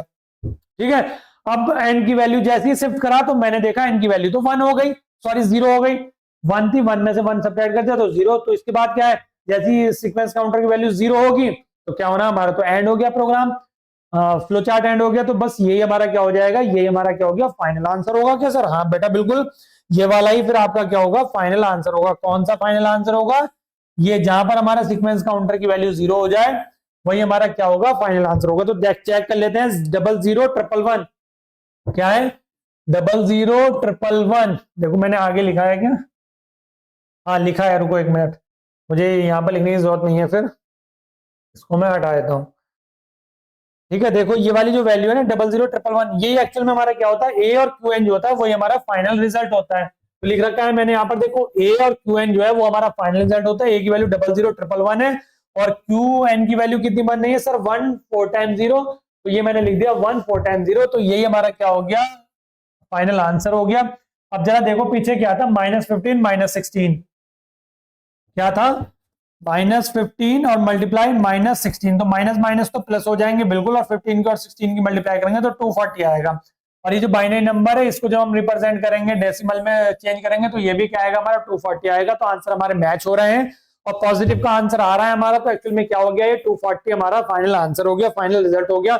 इस पूरे अगर क्वेश्चन में कहीं पर भी कोई डाउट है तो एक बार आप वाला वीडियो जरूर देख लीजिएगा जिसको मैंने बोला है आपसे, ऑलरेडी यूट्यूब पर अवेलेबल है, सीओ की प्लेलिस्ट में मिल जाएगा आपको। बूथ एल्गोरिथम का एक वीडियो वहां पर मैंने अपलोड कर रखा है, अवेलेबल है, उसे जरूर देख लीजिएगा, अच्छे समझ में आ जाएगा। देख जरूर लीजिएगा, इसको समझ जरूर लीजिएगा क्योंकि ये इंपॉर्टेंट टॉपिक है, यहाँ से क्वेश्चन एग्जाम में आएगा ही आएगा। ठीक है, क्लियर? तो ये फाइनल आंसर हो गया। इससे रिलेटेड 2-3 क्वेश्चन मैंने लिए हैं यहाँ पर, तो ये वाला तो मैंने करा दिया, बाकी 2 आप होमवर्क में सॉल्व कीजिएगा और आंसर मैच कीजिएगा। आंसर क्या आ रहा है क्या नहीं, सही आ रहा है नहीं आ रहा है, मैच करने का तरीका मैंने बता दिया। अब देखो यहाँ पर क्या करना था, बूथ एल्गोरिथम से करना था, क्या हमारा +13 है और -15 है। तो क्या है, एक तो +13 करना है, मल्टीप्लाई कराना है -15 में, तो आंसर जो आएगा सर माइनस में आएगा। माइनस में आएगा तो बेटा क्या करना है, इसका मतलब सर आंसर में जो हमारी एमएसबी आएगी, सबसे एमएसबी आएगी वो माइनस की आएगी, माइनस की आएगी बेटा। फिर तो हमें अगर साइन मैग्नीट्यूड नंबर है तो उसके लिए 1 यूज करना पड़ेगा। हाँ तो चलो 1 यूज कर लेते हैं। तो हम क्या करेंगे, 13 को रिप्रेजेंट पहले 13 ले लेते हैं। क्या करेंगे, 13 लिया हमने, 13 को कैसे लिखते हैं सर, 1 4 बिट में रिप्रेजेंट कर सकते हैं, 0 0 1, ये 8 हो गया, सॉरी 8 4 12 और 1 13 है, 1 1 1 0 1 लिखते हैं 13 को 4 बिट में। 15 को क्या लिखते हैं सर, 15 को लिख लेते हैं 1 1 1 1, 4 बिट में रिप्रेजेंट हो रहा है। लेकिन सर ये माइनस का, ये प्लस का, तो इस बार हमें साइन मैग्नीट्यूड बिट भी लेना पड़ेगा। तो हम क्या करें, प्लस का है तो हमने यहाँ पर 0 ले लिया, ये माइनस का है तो यहाँ पर भी हमने क्या ले लिया, 1 बिट और बढ़ा लेंगे, या यहाँ पर क्या करेंगे 1,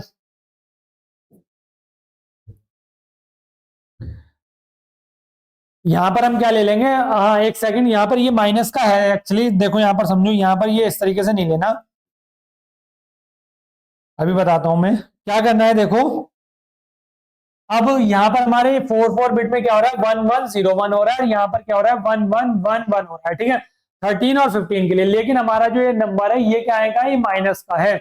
तो मैं इसको जब उसमें बनाऊंगा तो मैं जब इसका 2's कॉम्प्लीमेंट लूंगा, 15 का अगर 2's कॉम्प्लीमेंट लूंगा तो ये माइनस में कन्वर्ट हो जाएगा। तो मैं क्या करूंगा, जो मेरी सबसे मोस्ट सिग्निफिकेंट बिट होगी उसको क्या करूंगा, मैं साइन बिट की तरह यूज कर लूंगा। तो साइन बिट की तरह यूज करने के लिए, जैसे 13 प्लस का है तो रिप्रेजेंट करने के लिए 0 आएगा, और 15 अगर मैंने प्लस का ले रखा तो इसको रिप्रेजेंट करने के लिए 0 आएगा। ठीक है, लेकिन मैं क्या करूंगा, 15 का 2's कॉम्प्लीमेंट ले लूंगा। इसके बजाय 2's कॉम्प्लीमेंट लेने की जरूरत नहीं है क्योंकि ये मेरा प्लस में ही दिया हुआ है 13, लेकिन ये माइनस में है 15। तो मैं इस नंबर का प्लस में 15 है, मैंने 0 क्या है क्यों लिखा, 0 इसलिए लिखा क्योंकि ये प्लस में ही है, और ये 0 क्या रिप्रेजेंट कर रहा है, साइन को रिप्रेजेंट कर रहा है नंबर के, और बाकी 1 1 किसको रिप्रेजेंट कर रहा है, 15 को।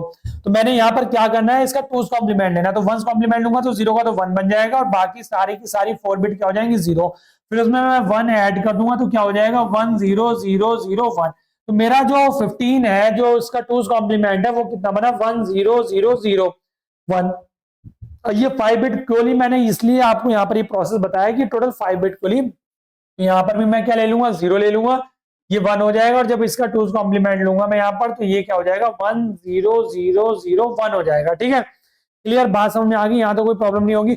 अब ये समझ में आ गया कि मैंने फिफ्थ बिट क्यों लिया है। मैंने फिफ्थ बिट इसलिए लिया बेटा 4 बिट में जबकि हम रिप्रेजेंट कर रहे हैं 13 को और 15 को, लेकिन 15 ये हमें यहाँ पर एक हमारा पॉजिटिव और एक नेगेटिव है, तो हमें साइन बिट भी यहाँ पर लेनी पड़ेगी। साइन बिट लेनी पड़ेगी तो दोनों प्लस में है तो दोनों के लिए जीरो ले लिया। जीरो को रिप्रेजेंट, जीरो से हम प्लस को रिप्रेजेंट करते हैं और माइनस को 1 से रिप्रेजेंट करते हैं, तो मैंने 0 0 ले लिया। ठीक है, अब मैंने क्या करना है 15 है, लेकिन यहाँ पर तो सर -15 है, तो इसका मैं क्या करूँ 2's कॉम्प्लीमेंट लेके मैंने इसको माइनस के लिए मतलब माइनस में इसको चेंज कर लिया। ठीक है, अब मेरा ये मल्टीप्लीकेंड हो गया 13, ये बी की वैल्यू हो गई, और मेरा ये क्या हो गया मल्टीप्लायर हो गया, ये किसकी वैल्यू हो गई सर, ये क्यूएन की वैल्यू हो गई। ठीक है, बस अब ये क्यूएन की वैल्यू होगी, इस वैल्यू को पुट कीजिएगा 1001 क्यूएन पे, और बी को पुट कीजिएगा कहां पर, जहां पर हमें a माइनस बी या a प्लस बी करना है। और जो पूरा प्रोसेस मैंने इस क्वेश्चन में बताया है, ये वाला क्वेश्चन जो पूरा प्रोसेस लिया है, उस प्रोसेस से सॉल्व कीजिएगा पूरे क्वेश्चन को, और करने के बाद मुझे आंसर बताइएगा क्या आंसर आ रहा है। इसका जो आंसर आएगा वो मैं आपको बता देता हूं क्या आएगा। लास्ट स्टेप जो आपका होगा वो होगा यहाँ पर 1 1 0 0 1, ये तो a की वैल्यू आएगी, और जो b की वैल्यू आएगी क्यूएन की वैल्यू आएगी वो कितनी आएगी बेटा 111 111 01। ठीक है, ये वैल्यू आएंगे। अब कहेंगे सर ये तो हमारा इक्विवेलेंट नहीं हो रहा, किसके 13 और 15 के, 13 मल्टीप्लाई अगर 15 हम करेंगे और वो भी माइनस के 15, माइनस का आंसर आएगा कितना 195 आएगा I think. 13 multiply 15 equal to 195 आएगा।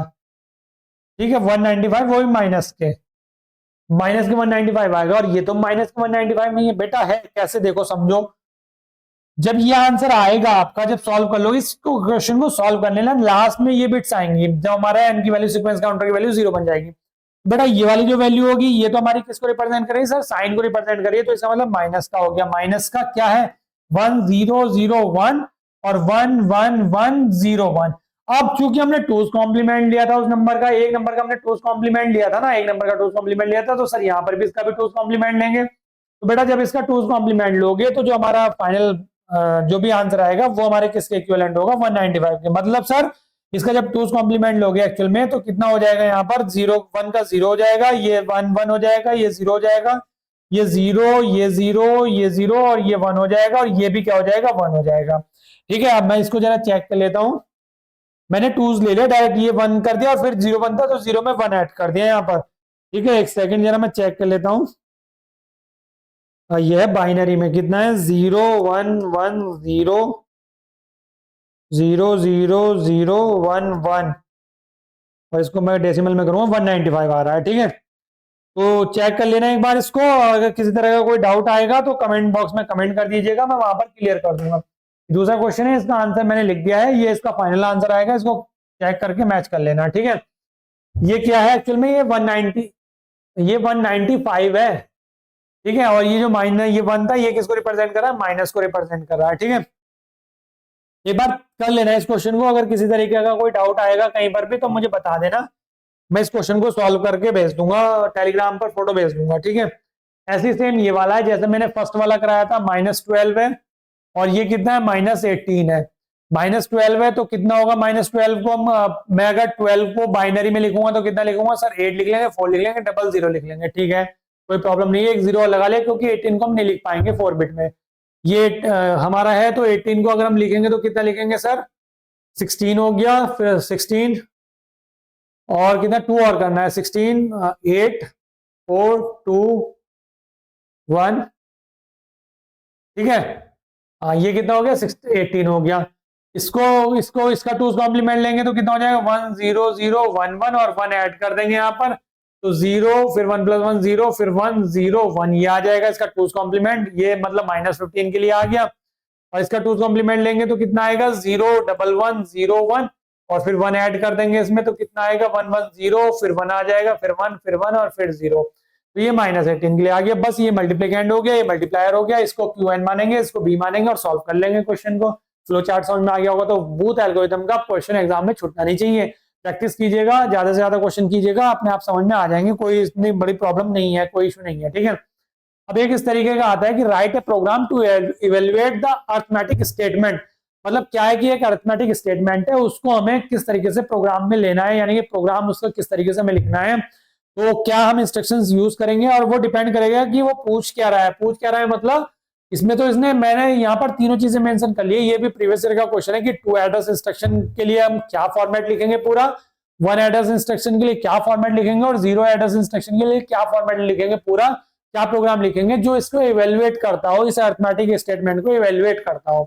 क्या है ये, p equal to x minus y plus z, ठीक है। और फिर मल्टीप्लाई में है a की पावर b, फिर ब्रैकेट क्लोज यानी कि डिवाइड में है, यानी कि इस सब के पूरे के डिवाइड में क्या है, c की power d into e, multiply में ही, ठीक है। तो अब हमें इसे इवेल्युएट कराना है, तो यहाँ पर बॉड मास का हम यूज करते हैं। तो बॉड मास में ब्रैकेट सॉल्व करते हैं। तो सबसे पहले मैं इस ब्रैकेट एक्चुअल में क्या है, देखो मैं अगर इसे लिखूं तो x minus y plus z, ठीक है, ये हो गया। और मल्टीप्लाई में आएगा साथ में क्या है, a की पावर b, ये इस तरीके से। और साथ में डिवाइड करूंगा मैं क्या, c की पावर d और मल्टीप्लाई इससे e से। ये है मेरा एक्चुअल जो एक्सप्रेशन है। अब मैं क्या करूंगा, इस एक्सप्रेशन को 1 बाय 1 लिखता चला जाऊंगा। तो सबसे पहले 2 एड्रेस इंस्ट्रक्शन, मतलब जिसमें 2 एड्रेस हो, मतलब 2 रजिस्टर्स हो या 2 मेमोरी लोकेशन हो, वो इंस्ट्रक्शन हमें लिखनी है। फिर सिंगल वाले के साथ लिखनी है, सिंगल दूसरे वाले में 1 एड्रेस इंस्ट्रक्शन, फिर कोई एड्रेस हमें लेना ही नहीं है। तो कैसे करेंगे, देखो सबसे पहले x है माइनस वाई है प्लस जेड है, यानी कि अगर मैं बॉड मास में क्या करूंगा, पहले ब्रैकेट को सॉल्व करूंगा तो सबसे पहले एडिशन होगा फिर सब्ट्रैक्शन। तो x प्लस जेड करते हैं। तो x पहले मुझे x लेके आना है, फिर उसके बाद z लेके आना, z उसमें ऐड करा देना है, और फिर साथ में जो भी आएगा ऐड करके उसमें से y माइनस कर देना है। यही तो करेंगे। तो ठीक है, चलो मूव करा लो। मूव कराया मैंने, एमओवी मूव, मतलब मूव कराया क्या, रजिस्टर R1 में क्या x, कौन सा x, ये वाला। तो इसको इसके साथ में इसके स्टेटमेंट भी लिखने हैं आपको। मैंने तो केवल प्रोग्राम यहाँ पे लिखा है, समझा रहा हूँ, बोल रहा हूँ, समझते चलिएगा और साथ में नोट डाउन करते चलिएगा, मेंशन करते चलिएगा इसके सामने, हर स्टेप के सामने उसकी लाइन भी लिखनी है आपको एग्जाम में भी, ठीक है। यहाँ पर क्या कर रहा है, मूव हो रहा है क्या, R1 में, रजिस्टर R1 में। एक्चुअल में होता है क्या, एमओवी R1 या R जो भी है, यहाँ पर कोई भी रजिस्टर है और यहाँ पर भी कोई भी रजिस्टर है, तो उसका डेटा कहाँ पर, यहाँ पर हमारा क्या होता है, मूव होता है, ठीक है। तो मैंने क्या करा, मूव R1X, मतलब जो X है सबसे पहले उसको R1 में मूव कर लिया। अब रजिस्टर R1 में क्या है मेरा, X है, क्लियर हो गया। अब मैंने क्या करूं, अब x जो है रजिस्टर R1 में, उसमें अगर z को मैं डायरेक्ट ऐड कर दूं, तो मैंने क्या करा, a डबल डी ऐड करा किसमें, R1 में। R1 में क्या ऑलरेडी x है, क्या ऐड करा उसमें, z है, क्योंकि मुझे z ऐड करना था तो मैंने z ऐड कर दिया। तो यानी कि R1 में अब क्या आ गया, अब R1 में हो गया x प्लस z हो चुका है, ठीक है। अब मैंने क्या करना है, माइनस y भी करना है उसमें साथ में। तो मैं क्या करूंगा, सब्ट्रैक्ट मतलब माइनस सब्ट्रैक्ट R1 में क्या है, x प्लस जेड जो ऑलरेडी, और माइनस कर दिया उसमें मैंने y, यानी कि सब्ट्रैक्ट कर दिया y, क्लियर। अब R1 में क्या है मेरा, ये ब्रैकेट वाली जो टर्म है पूरी मेरी R1 में आ गई, क्लियर, कोई प्रॉब्लम नहीं है, ठीक है। चलो ये मेरा कहां पहुंच गया, R1 में, से वहीं R1 में रोक के रखते हैं। और अब देखो यहाँ पर मैं क्या करूंगा, ये a की पावर b है साथ में, तो मैं कराऊंगा पहले मूव। मैंने मूव कराया, मूव किसमें, रजिस्टर R2 में। क्या मूव करा दिया, a को मूव करा दिया रजिस्टर R2 में, कौन सा, ये। अब मुझे इसका एक्सपोनेंट निकालना है। एक्सपोनेंट क्या है, b है, कोई वैल्यू होगी b जो भी। तो एक्सपोनेंट exp R2 में, R2 में क्या है, ऑलरेडी a है, R2 में ऑलरेडी है, तो उसका एक्सपोनेंट हो जाएगा, जो भी R2 में होगा उसका एक्सपोनेंट हो जाएगा क्या, b। और R2 में क्या a है जो अभी मैंने मूव कराया था, तो a का एक्सपोनेंट क्या हो गया, b। तो यहाँ पर मेरा R2 में क्या हो गया, अब देखो R2 में, R1 में तो मेरा क्या है, ये वाला एक्सप्रेशन है। अब R2 में क्या वाला एक्सप्रेशन हो गया, ये वाला एक्सप्रेशन हो गया पूरा। अब इन दोनों का क्या हो रहा है, मल्टीप्लाई हो रहा है सर। ये मेरा क्या, R2, तो मैं क्या कर दूं, R1 R2 की मल्टीप्लाई कर दूं, तो मैंने क्या कर दिया, एम्यूअल मल्टीप्लाई R2 R1। अब ये क्या हुआ, R2 R1 क्या रिप्रेजेंट कर रहा है कि R2 में जो वैल्यू इससे ऊपर वाले स्टेप में मेरा R2 था ना, तो इस R2 को ही मैंने लिया और इसमें मैंने जो R1 पहले था मेरा R1 में, उसका जो भी डेटा होगा वो मल्टीप्लाई करा दिया यहाँ पर। तो मल्टीप्लाई R2, यानी कि इस R2 में मल्टीप्लाई, R2 में क्या है, ये वाली टर्म है पूरी, इसमें मल्टीप्लाई करा दिया। R1 में क्या था, ये वाला टर्म, तो ये वाला ऊपर का स्टेटमेंट पूरा हो गया। तो यहाँ से R2 R1 हो गया यहाँ पे। अब मैंने क्या करना, नीचे वाले स्टेटमेंट को देखना। तो पहले C का एक्सपोनेंट D देख लेता हूँ। पहले मैंने क्या करा, C, तो मूव कराया किसमें, मूव कराया रजिस्टर R3 में, क्या C, तो C जो है वो मेरा R3 में चला गया, ठीक है। अब R3 में क्या है, C है, तो C का एक्सपोनेंट में D कर दूं, तो एक्सपोनेंट D कर दिया, R3 में ही कर दिया क्या, D, R3 D, मतलब D चला जाएगा कहां पर, जो भी R3 में होगा उसका एक्सपोनेंट बन जाएगा। तो यहाँ पर R3 में क्या है, C है, तो इसका एक्सपोनेंट D हो गया, क्लियर। अब मेरा R3 में C की पावर D है। अब मैं साथ में इसमें E को मल्टीप्लाई कर दूं, तो एम्यूअल R3 में मैंने मल्टीप्लाई करा दिया। R3 में क्या है, C की पावर D और मल्टीप्लाई करा दिया E से, तो R3 में मेरी ये पूरी टर्म कहां पर आ गई, ये आ गई सर R3 में। अब मैंने क्या करूं, अगर R1 R2, ठीक है, R1 R2, अब R2 में एक्चुअल में R2 में क्या है, मल्टीप्लाई है R1 R2 का, तो R2 में ही स्टोर है पूरा डेटा, अब ये वाला मल्टीप्लाई होकर भी, तो R2 को अगर मैं R3 से डिवाइड कर दूं तो सर पूरा एक्सप्रेशन हो गया। तो मैंने करा डिवाइड R2 जो है ऑलरेडी रजिस्टर में डेटा, उसको डिवाइड कर दिया किससे, R3 का जो भी डेटा है उससे डिवाइड कर दिया। तो ये क्या कर देगा, डिवाइड कर देगा। डिवाइड करके जो भी वैल्यू है ये किससे रिप्रेजेंट करे, P से, तो मैंने वही मूव करा दिया। ये जो R2 में आया है स्टोर होके डिवाइड होके, तो वो क्या R2 मैंने कहां पर मूव करा दिया, P में, रजिस्टर P में मूव करा दिया, क्योंकि P से इन्होंने रिप्रेजेंट कर रखा था। बस इतना सा सिंपल सा कॉन्सेप्ट है, आई थिंक आपको समझ में आ गया होगा यहाँ पर, ठीक है। चलिए, ये था डबल एड्रेस के साथ। अगर सिंगल एड्रेस की बात हो रही हो तो क्या करेंगे, सिंगल एड्रेस में बस एक ही एड्रेस हम लेंगे। तो सबसे पहले मैंने क्या करा, ये वाला ही एक्स जो है मेरा, ये एक्स लोड करा दिया कहां पर, लोड, ये LOAD लोड एक्स मतलब क्या रिप्रेजेंट करा, एक्यूमुलेटर। एक्यूमुलेटर एक हमारा रजिस्टर होता है, आपको पता ही होगा, जिसे हम ए से रिप्रेजेंट कर देते हैं, और उसके लिए डायरेक्ट इंस्ट्रक्शन होती है। जैसे लोड एक्स, लोड एक्स क्या है, मतलब जो एक्स है, ये एक्स एक्चुअल में कहां लोड हो गया, एक्यूमुलेटर में लोड हो जाता है, ठीक है। फिर उसके बाद एड जेड, अब एड जेड क्या कर रहा है, एक्यूमुलेटर में जेड को ऐड कर रहा है। अब एक्यूमुलेटर में क्या है, एक्यूमुलेटर में तो सर एक्स है, तो एक्स प्लस जेड हो गया, हाँ तो ठीक है, एक्स प्लस जेड ही तो करना था। अब एक्यूमुलेटर में क्या हो गया, एक्स प्लस जेड ऑलरेडी हो गया, तो मैंने क्या कर दिया, सब यानी कि सबट्रैक्ट वाई। तो ये सबट्रैक्ट वाई क्या करा, एक्यूमुलेटर में वाई को सबट्रैक्ट करा। तो एक्यूमुलेटर में क्या है सर, एक्स प्लस जेड अभी हुआ पीछे, तो जब ये एक्स प्लस जेड एक्यूमुलेटर में, तो वाई उसको सबट्रैक्ट कर दिया, तो x minus y plus z ये वाला पूरा हो गया, ठीक है। अब मैंने क्या करना है, मैंने इस पूरे को, क्योंकि ये तो मेरा एक्यूमुलेटर में था, इसे किसी एक पर्टिकुलर रजिस्टर में ले जाके स्टोर कराना है, तो मैंने मेमोरी लोकेशन R पर क्या करा दिया, स्टोर करा दिया, क्या जो हमारा एक्यूमुलेटर में था। तो स्टोर एक्यूमुलेटर कहाँ, रजिस्टर R में। तो एक्यूमुलेटर में जो था वो मैंने एक्यूमुलेटर खाली करने के लिए क्या करा, रजिस्टर R में स्टोर करा दिया डेटा को, जो भी डेटा था, ठीक है, क्लियर। क्योंकि मुझे अगली कैलकुलेशन करनी है। अब ये क्या, a की power b, a exponent b है, तो अब मैं क्या करूंगा, लोड a करा है, यानी कि अब एक्यूमुलेटर में a चला गया। अब एक्सपोनेंट b क्या करा कि एक्यूमुलेटर में जो भी डेटा है उसका एक्सपोनेंट हो जाएगा b, तो a का पावर b हो गया। अब मैंने क्या करना है, ये मेरे एक्यूमुलेटर में है, क्या है एक्यूमुलेटर में, a की पावर b, और ये मेरे रजिस्टर R में जो स्टोर कराया था। अब मैं अगर मल्टीप्लाई करा दूं, तो मैंने क्या करा है, MUL मतलब मेमोरी रजिस्टर जो है हमारा R, उसका जो डेटा है वो एक्यूमुलेटर में जो डेटा होगा उसके साथ मल्टीप्लाई हो जाएगा। एक्यूमुलेटर में क्या है, a की पावर b है, जो अभी मैंने यहाँ पर करा, तो उसके साथ मल्टीप्लाई हो गया। क्या ये वाला डेटा जो रजिस्टर R में था, R में क्या था, ये वाली टर्म थी, तो R का और ये वाला डेटा मेरा क्या हो गया, मल्टीप्लाई हो गया। अब मैंने इसे एक्यूमुलेटर में नहीं रखना, क्योंकि मुझे एक्यूमुलेटर में ये वाली भी बिट लेके आनी है, अभी नीचे वाला डेटा लेके आना है, तो कैलकुलेशन करनी है। तो मैं क्या कहूंगा, जो ऊपर वाली कैलकुलेशन मैंने पूरी कर ली, उसे किसी पर्टिकुलर रजिस्टर में क्या करा दूं, स्टोर करा दूं। मैंने इसको क्या करा है, स्टोर एक्यूमुलेटर S, यानी कि एक्यूमुलेटर मैंने खाली कर लिया, और जो एक्यूमुलेटर में डेटा था वो रजिस्टर S में क्या करा, मेमोरी लोकेशन S पर क्या करा दिया, स्टोर करा दिया, ठीक है, क्लियर। अब मैं कराऊंगा फिर से लोड C। लोड C क्यों करा, क्योंकि मुझे C की पावर D करनी है, तो C लोड करा दिया एक्यूमुलेटर में। अब एक्यूमुलेटर में मैंने एक्सपोनेंट D कर दिया, तो जो एक्यूमुलेटर में यानी कि C है उसका एक्सपोनेंट D हो जाएगा, तो C की पावर D कहाँ है, एक्यूमुलेटर में आ गया। अब साथ में E भी यहीं पर मल्टीप्लाई करा दो, तो मल्टीप्लाई करा दिया मैंने E, यानी कि E जो मल्टीप्लाई कर रहा है वो हमारा कहां पर कर रहा है, एक्यूमुलेटर में मल्टीप्लाई कर रहा है, और एक्यूमुलेटर में C की पावर D है, तो C की power D into E multiply में होकर आ गया, तो पूरा डेटा एक्यूमुलेटर में, नीचे वाला डेटा पूरा आ गया मेरा, ठीक है, क्लियर। अब एक्यूमुलेटर में डेटा तो आ गया मेरे पास, अब मुझे डिवाइड करना है एक्यूमुलेटर से। तो मैंने क्या करा, जो DIV मेमोरी लोकेशन S पर स्टोर कराया था, ये वाला S पर जो स्टोर कराया था, इससे ऊपर वाला डेटा मतलब पूरा ऊपर का जो डेटा था उसको मल्टीप्लाई कर देंगे, डिवाइड कर देंगे किसी जो एक्यूमुलेटर में डेटा होगा, और लास्ट में से स्टोर करा देंगे कहां पर, P पर। P क्यों, क्योंकि P से इन्हें रिप्रेजेंट कर रखा है यहाँ पर। तो ये थे मेरे सिंगल एड्रेस वाले इंस्ट्रक्शंस, ठीक है, तो ये समझ में आ गया होगा। दूसरा भी, अब तीसरे की अगर मैं बात करूं तो जीरो मतलब कोई एड्रेस ही नहीं है, तो मैंने क्या करना है, पुश कराना है, पुश पुल यानी कि स्टैक का यहाँ पर यूज करना है। स्टैक में हमारा जीरो एड्रेस होता है, वहां पर कोई एड्रेस हमें देनी होती है, तो पुश और पुल की कंडीशन वहां पर चलती है। तो एक्स को पुश करा दूं, जेड को पुश करा दूं और ऐड करा दूं, फिर उसके बाद सबट्रैक्ट वाई करा दूं। तो मैंने पहले वाले इसमें क्या करा, पुश एक्स कराया, पुश जेड करा दिया, फिर मैंने कर दिया ऐड, तो एक्स प्लस जेड ऐड हो गया, यहाँ पर मेरा क्या हो गया, एक्स प्लस जेड। अब मैंने क्या कर दिया, पुश वाई कर दिया और फिर कर दिया सबट्रैक्ट।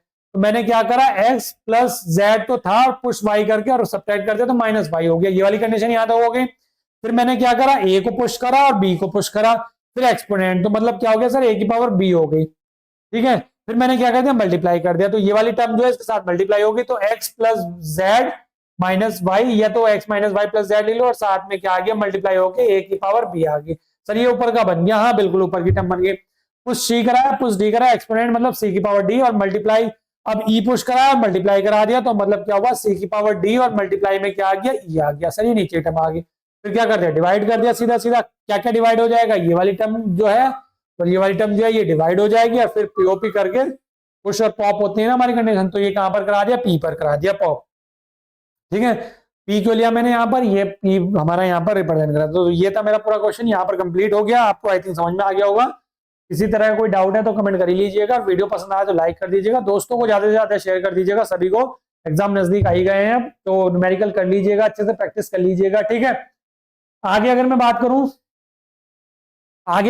करूं क्वेश्चन जो हमारा नेक्स्ट है ये है IEEE standard floating point numbers का, मैंटेसा का।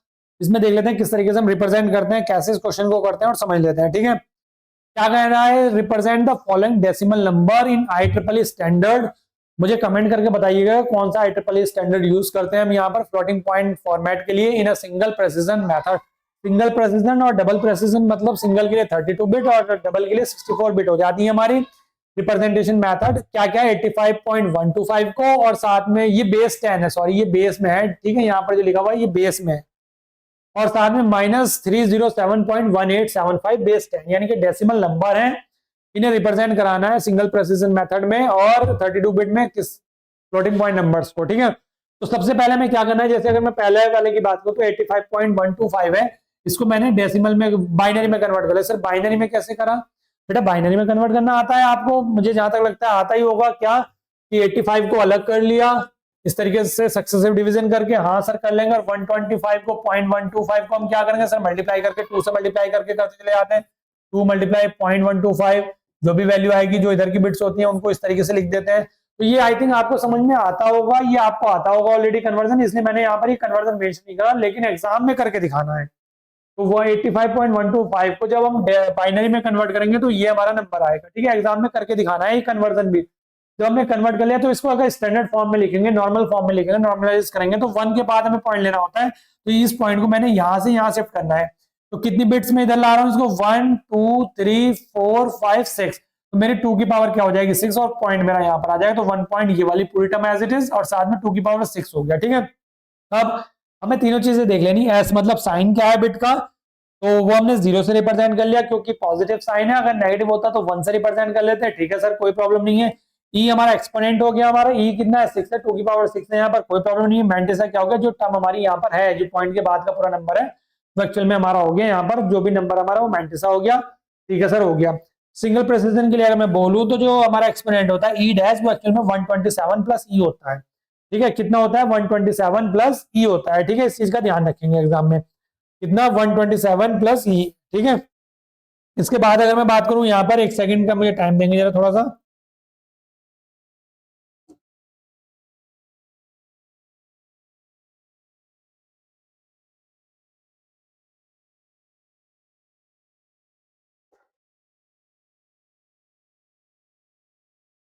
ठीक है, एक्चुअल में होता कितना है 128, तो 128 एक्चुअल में क्या हो जाता है यहाँ पर, E dash equal to 127 plus E हो गया। ठीक है, इसके लिए हमारा 32 बिट के लिए, ये ध्यान रखिएगा ये फॉर्मूला होता है। अगर मैं 64 की बात करूं तो अभी मैं बता दूंगा, डबल वाले के लिए भी बता दूंगा यहाँ पर, अगर डबल वाले का क्वेश्चन बनता है, या अगर मैं बोलूं यहाँ पर 64 के लिए अगर बनता है। ठीक है, तो ये e dash equal to 127 plus 6 कहां से आया सर, ये वाला एक्सपोनेंट है 6, तो 6 हो गया, तो कितना बना टोटल 133। और ये किसमें डेसिमल में, तो बेस 10 है, तो इसे बाइनरी में कन्वर्ट कर लिया, तो ये बाइनरी में इसका कन्वर्जन आगे यहाँ पर भी करके दिखाना है, बाइनरी कन्वर्जन एग्जाम में करके दिखाना है। ठीक है, तो सिंगल प्रेसिजन का जो फॉर्मेट बनता है वो हमारा एस हो गया, साइन बिट हो गया, 1 बिट होती है यहाँ पर। उसके बाद हमारा क्या हो गया, ई डैश जो हमने ये वाला कैलकुलेट करा एक्सपोनेंट, वो हो गया यहाँ पर 8 बिट का होता है, ये ध्यान रखिएगा। 64 वाले, सॉरी 32 वाले में जो 32 बिट्स होती हैं उसमें सिंगल बिट तो हमारी साइन के लिए होती है, 8 बिट हमारी एक्सपोनेंट के लिए होती है, और मैंटिसा के लिए कितनी होती है 23 बिट्स होती है। सर 23, हाँ बिल्कुल 23। तो बस हमने क्या देखा, इसके लिए कितना है 0 है, तो ये एस की वैल्यू 0 है, तो ये 0 आ गया। ई की वैल्यू जो है, ई की वैल्यू हमने कैलकुलेट करी, ई डैश की वैल्यू 8 बिट है, तो ये 8 बिट में हमारा है क्या 0 1 1 2 3 4 5 6 7 8, हाँ सर 8 में ही है, तो 8 में ही तो एज इट इज लिख लिया, वरना 0 ऐड कर लेते, बढ़ा लेते थे। ये 23 बिट होता है, लेकिन मैंटिसा की तो बिट हमारी कितनी है 1 2 3 4 5 6 7 8 9 ही है, तो ये तो एज इट इज हम लिख लेंगे, साथ में 0 0 इधर की तरफ 0 0 बढ़ा देंगे, तो डैश डैश लगा के 0 लिख देंगे, पूरे 23 डिजिट लिखने की जरूरत नहीं है। बस ये मेरा यहाँ पर फाइनल आंसर हो गया, यहीं पर ये वाला क्वेश्चन जो है पहले वाला यहीं पर खत्म हो जाता है। ठीक है, दूसरा वाला जो है ये तुम्हारा होमवर्क है, इसको आप अपने आप से कर लेंगे। क्लियर, यहाँ पर बस एस की वैल्यू क्या कर देंगे 1 कर देंगे, तो एस की वैल्यू तो 1 आ जाएगी यहाँ पर, ये वाली value sign of bit minus है यहाँ पर, 307.1875 को पहले बाइनरी में कन्वर्ट कर लेंगे, फिर उसको नॉर्मल फॉर्म में, नॉर्मलाइज फॉर्म में कन्वर्ट कर लेंगे, टू की पावर जो भी बन रही होगी वो हमारा एक्सपोनेंट हो जाएगा। और ई डैश जब निकालेंगे तो 127 प्लस ई जो भी पावर बननी होगी टू की वो हो जाएगा। मैंटिसा की जो वैल्यू बनेगी, जो भी हमारा डेसिमल नंबर जो बाइनरी नंबर बनना होगा तो पॉइंट के बाद जो नंबर होगा वो एक्चुअली हमारा मैंटिसा हो जाएगा। और बस बाकी ई की डैश की वैल्यू 127 प्लस जो भी हमारा बनेगा ई वो एक्सपोनेंट जो भी पावर आएगी वो होके यहाँ पर आ जाएगी वैल्यू, ठीक है। तो कर लेंगे, इसमें कोई इशू नहीं है। अगर मैं 64 के लिए बात करूं, यानी कि डबल के लिए बात करूं 64 बिट के लिए, तो एस की वैल्यू जो है वो भी 1 बिट ही रहती है। यहाँ पर भी सर कितनी थी, 1 बिट थी। हाँ ठीक है, कोई प्रॉब्लम नहीं है, कोई इशू नहीं है। सर यहाँ पर 11 बिट हो जाती है ई डैश की। हाँ बिल्कुल ठीक है, 11 बिट हो जाती है। किसके लिए, अगर मैं इस तरीके से बात करूं, ये मेरा एस है, ये कितना है 1 बिट का होता है। ये मेरा ई डैश है, ये कितना हो जाता है सर 11 बिट हो जाता है, क्योंकि और ये मेरा मैंटिसा है, मैंटिसा कितना हो जाएगा तो 52 बिट हो जाएगा। कितना हो जाएगा 52 बिट हो जाएगा। कैसे 52 प्लस 11 कितना हो गया 63 और प्लस 1 कितना हो गया 64। तो टोटल कितनी होगी मेरी 64 बिट्स हो गई, ठीक है। ये किसके लिए, डबल प्रिसिजन के लिए, ठीक है। यहाँ से 64 बिट। सर इसके लिए ई डैश कैसे कैलकुलेट करेंगे, अगर ई डैश आता है, जैसे ई डैश जो इसमें है यहाँ पर वो तो 127 प्लस ई है, तो 120 एक्चुअल में कितना होता है 128, ठीक है। और यहाँ पर कितना हो गया 64, तो 64 यानी कि कितना यहाँ पर कितना होता है 1023, कितना होता है 1024। 1k का पता ही है तुम्हें कितना होता है 1024, तो प्लस ई कर देंगे ये, बस ये तो ये हमारा हो गया यहाँ पर 123 प्लस ई। ये किसके लिए हो गया 64 बिट वाले के लिए या डबल वाले के लिए। तो डबल वाले के लिए मैंने बता दिया, एग्जाम में कभी डबल वाले के लिए क्वेश्चन बन जाए, ये तो सिंगल वाले का था और दोनों क्वेश्चन ही, और ये वाला डबल वाले के लिए मैंने बता दिया। तो इस तरीके से डबल वाले के लिए कर लेंगे, तो कोई इशू नहीं होना चाहिए यहाँ पर। अगर किसी को कोई डाउट है तो किसी भी तरह का तो कमेंट कर दीजिएगा। मैक्सिमम सभी टॉपिक के जो न्यूमेरिकल बनते हैं एग्जाम में वो मैंने आपको बता दिए हैं। जैसे फ्लोटिंग पॉइंट का मैंने आपको बता दिया है, साथ में मैंने ये एड्रेसिंग मोड यानी कि कोई अरिथमेटिक स्टेटमेंट है हमारा, उसको किस तरह से इंस्ट्रक्शन के फॉर्म में रिप्रेजेंट करना है वो मैंने बता दिया। बूथ एल्गोरिथम आपको बता दिया है, एल्गोरिथम वाला जो भी है, और कैच मैपिंग का भी न्यूमेरिकल मैंने आपको बता दिया है, ठीक है। मेरी साइड से सभी क्वेश्चन ऑलमोस्ट कंप्लीट हो चुके हैं, सभी टाइप। तो चलिए डियर स्टूडेंट्स, आज के लिए इतना ही। आई होप आपको बहुत अच्छे समझ में आया होगा। शेयर कीजिएगा वीडियो को ज्यादा से ज्यादा, और एग्जाम भी बहुत अच्छे से होगा। इसमें से कोई ना कोई क्वेश्चन आपको एक ही टॉपिक पे देखने को मिल जाएगा एग्जाम में। तो चलिए आज के लिए इतना ही, मिलूंगा मैं नेक्स्ट वीडियो में, तब तक के लिए थैंक यू।